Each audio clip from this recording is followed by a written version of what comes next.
Welcome back. Okay, breaking news coming in that K.A. Sengotian, long-standing member of the All India Anna Dravida Munitra Kazakam or the AIADMK, is also among the 30-plus ministers who will be sworn in today.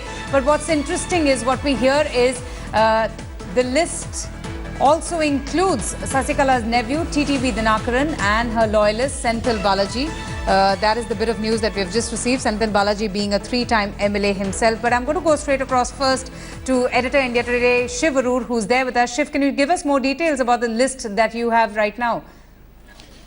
Avantika, just a quick update because, the list that's been submitted by the Principal Secretary, of the government to the Governor does not have the names of Senthil Balaji or Dhinakaran. A bit of a surprise there, given how things are actually taking place. But this list that I have in my hand, which has 31 names, including that of Thiru K. Palanisamy as the Chief Minister, contains what is largely a list of the ministers who existed under the caretaker government. All of them, Sasikala loyalists, people like Sengotian, Thangamani, etc. All of these are people, who either were ministers or were, highly expected to take over ministerial berths in the event of a Sasikala chief ministership before she was thrown into jail.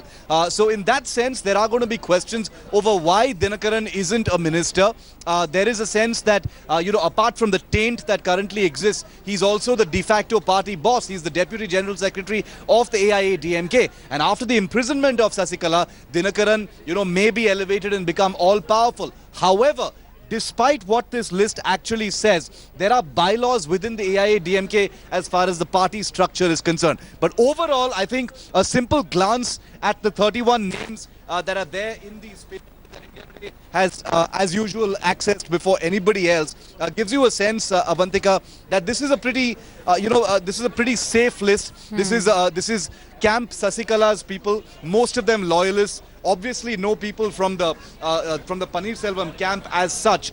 All of the people here pretty much expected, either already were ministers or were expected to be ministers in the event of a Sasikala chief ministership. So no big surprises there. There will be questions over Dhinakaran. There will be questions over others. Sengotian, as expected, has become a minister. Remember, he was one of the names that were doing the rounds for chief ministership itself until Palanisamy was actually chosen. But no big surprises yet, but there will be questions. Now, it's very interesting, the absence of TTV Dhinakaran's name in that list, Shiv. Why do you think that has been done? Why do you think that they're, going down the safe route? Is it because of that negative public image, the feeling that Sasikala is conveniently trying to usurp power from behind? Because TTV Dhinakaran, he is already, been nominated as the Deputy General Secretary.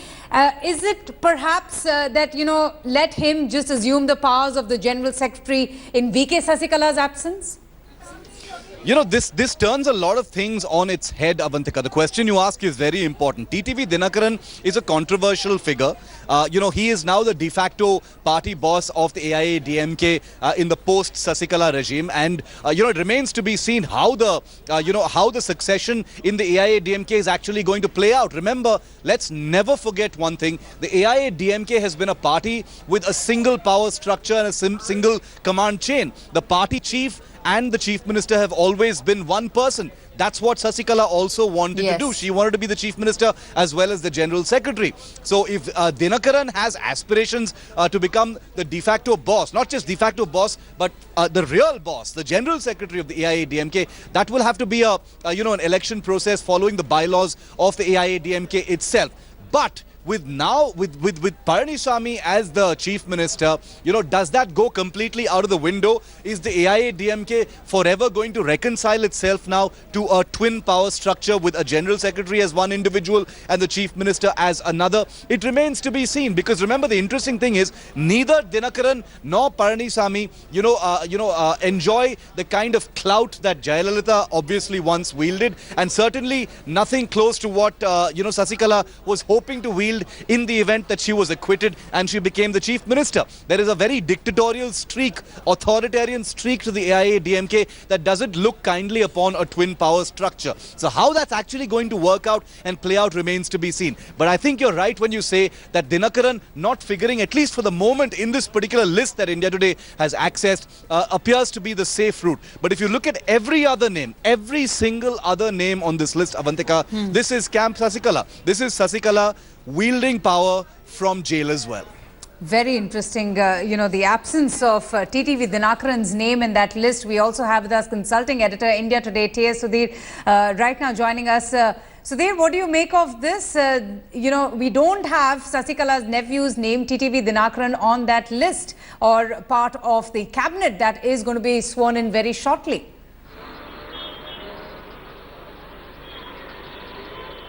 Well, sensible decision by the Manargudi clan. That's how I will put it. In fact, when we were discussing the names, I had expressed the apprehension that since Dhinakaran is under a cloud for the economic offences cases that he has been booked under, he had to pay a fine of 25 crore rupees in a case related to an economic offence just in January last year. So his appointment would have actually taken the attention away from the rest of the cabinet and especially Chief Minister Palanisamy. And perhaps at this juncture, when there is a lot of anti-Sasikala sentiment, that may not have been the right thing to do. Also, Dhinakaran was made Deputy General Secretary only yesterday. To become a minister and perhaps even Deputy CM or at least the number 2 person in the cabinet would have sent out the signals that here is the Sasikala family out to grab power both in the party as well as in the government. In terms of optics, in terms of messaging, that would have been a disaster for the Sasikala family at this point in time, especially when she has just gone to jail and there is that anti-Sasikala sentiment about her. So, sensible decision taken by Dhinakaran to start with, that they would want to retain much of the same cabinet. Only Sengotian gets the portfolios of school education and youth affairs, which are earlier held by K. Pandirajan, who has now defected to the O. Pannirselvam camp. But otherwise, barring that, all the other ministers, MC Sampath continues as Industries Minister, Durai Kannu, who was reported to be missing, he continues as Agriculture Minister. So most of the portfolios pretty much the same. Do you think, Sudhir, that, the Manargudi family, or in particular TTV Dhinakaran and his other brother, the other nephew of Sasikala, perhaps would have learned a lesson following the Supreme Court's verdict in the disproportionate assets case? Do you think that they have seen, what happened to their aunt, and probably that's why they're playing it safe? Because Sasikala was also accused to be in a tearing hurry to, be the General Secretary and then, of course, the Chief Minister of the state.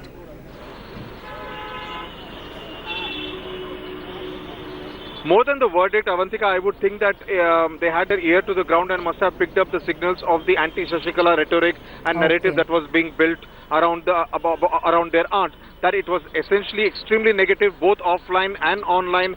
There was a lot of anti-Sasikala sentiment, which would have actually come to the fore all over again if TTV Dhinakaran also was seen to be in a tearing hurry to get into a position of big power in the Palanisamy cabinet. So, as I said, it's at this point in time a good decision taken by the family not to be part of the government structure, given the fact that most people believe that they would be remote controlling it in any case. So, perhaps it's better to remain invisible from the cabinet and control it from the back room. That's what probably would be the strategy for now. Now, Shiv, going ahead, what do you foresee happening in the state of Tamil Nadu? Yes, the swearing-in ceremony will happen by today evening. Then, of course, Palanisamy will stake claim because he does have the number, or so he claims to be. But then, I want to ask you the working equations between the new Chief Minister and the Manargudi family, who are also strengthening their clout within the party. Sudhir, can you answer that question for me? The stratospheric elevation of E Palanisamy, and going ahead now, the working relations that he will have to share with TTV Dhinakaran and the others belonging to the Manargudi family.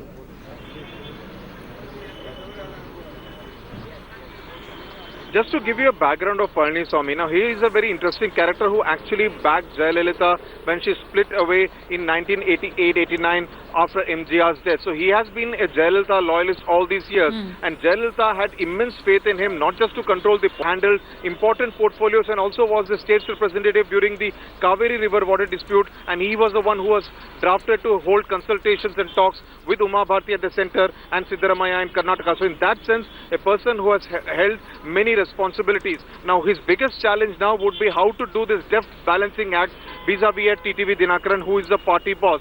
Both of them obviously do understand that they need to get the messaging right, because if they are seen as being controlling or continuing with the Shashikala legacy, in a sense, they would be sending the wrong message. So I would expect that a lot of talk would be around Amma, that is Jayalalitha, and perhaps a little less about Chinnamma, that is Shashikala, for the time being.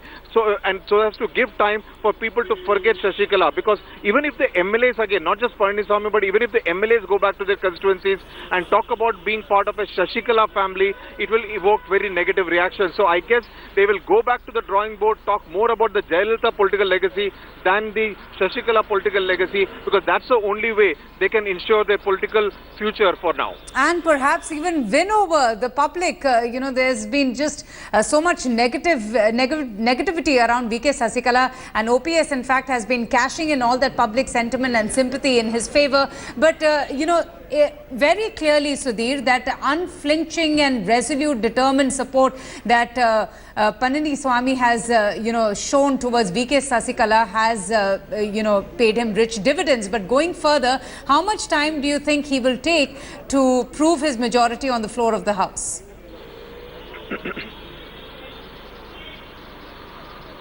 Well, in fact, Palanisamy was VK Shashikala's first choice to become Chief Minister after Jayalalitha passed away, and it was only because of others' advice that O Pannirselvam was chosen, because he had been seen to be Amma's choice, Jayalalitha's choice on previous two occasions. He was the one who was handed over the portfolios. Even during that critical period when Jayalalitha was hospitalized, the two ministers who were regularly meeting Governor Vidyasagar Rao were O Pannirselvam and E Palanisamy. So in that sense, he has been part of the top power structure as far as the AIADMK is concerned. Even during the coordination committees that Jayalalitha had set up, it was always Palanisamy who was part of the gang of five, the group of five as it was called, to negotiate with other smaller parties and also to select candidates before they were finally agreed upon by Jayalalitha. So he has been part of the power structure. It would be interesting to watch how long does it take to become a leader in that sense in his own right. He's of course a leader, but in the western Tamil Nadu region, whether he has a pan Tamil Nadu and a pan AIADMK acceptability, that is going to be the big question. And I would guess that the sooner he comes out of Shashikala's shadow and talks about his own programs and policies and what his ideas for the state of Tamil Nadu are, he would become a leader in his own right, and that's going to be his biggest challenge. Could there be friction between the two, between the Managudi family members and the new Chief Minister as far as the caste equations are concerned? Because Sudhir, the AIADMK has been dominated very heavily by the Tevar community, as you also pointed out repeatedly, but the new Chief Minister comes from a different community as well.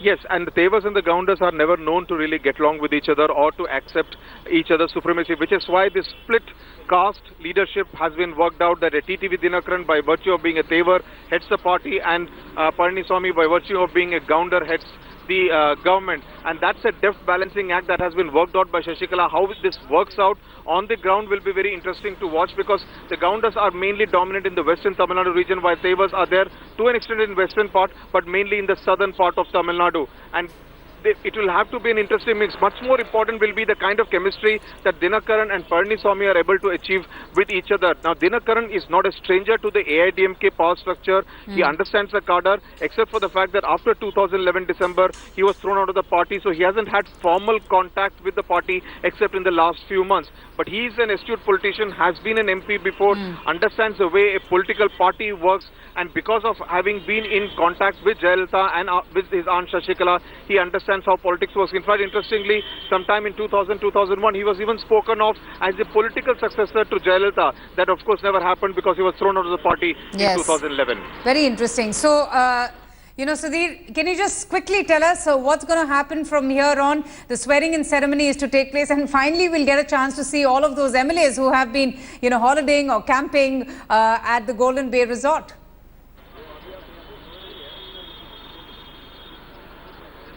Absolutely. In another 15 minutes or so, we should have the swearing-in ceremony starting inside Raj Bhavan. And all the MLAs and ministers, I guess, will start driving into Raj Bhavan, Okay. and between 4 and 5 is when the swearing-in ceremony is likely to take place. We have seen in the past that all the ministers, after the chief minister gets sworn in one go, that practice is also likely to be adopted. But yes, after a holiday of sorts at the Golden Bay Resort for 8 days, all those freshly minted MLAs will come, minister designates will come and take the oath of office, and hopefully it will be finally back to business. Oh, hopefully. Sudhir, for now, thank you so much for joining us.